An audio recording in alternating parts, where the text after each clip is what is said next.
There was a band of gypsies that was making their way from one town to another town.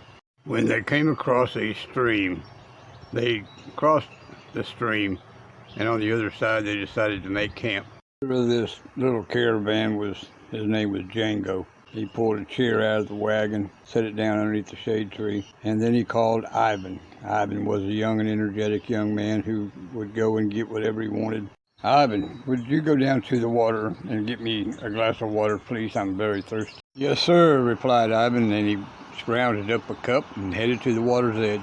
It was about less than a minute later, Ivan came back from the creek. The water is undrinkable.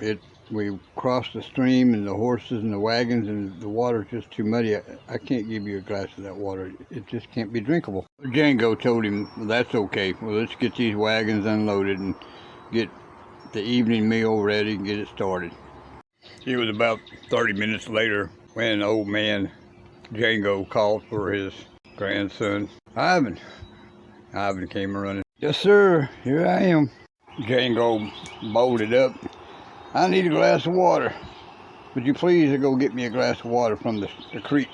Ivan replied, yes, sir, and back to the creek he was headed. When Ivan got to the creek, he noticed that the water was clear. He scooped up a little glass of it, looked at it, made sure it was good, and headed back with a glass of water.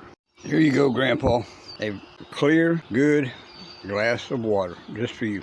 Django took the glass, held it up, looked at the water, drank it down.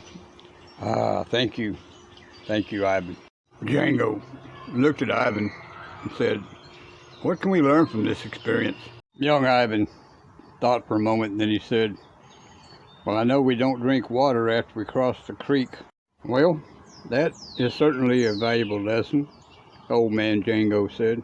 But what about when you're working and you're thinking and your mind churns up your emotions and then your brain gets to swirling around and it becomes murky, kind of like the muddy water? Just have a seat.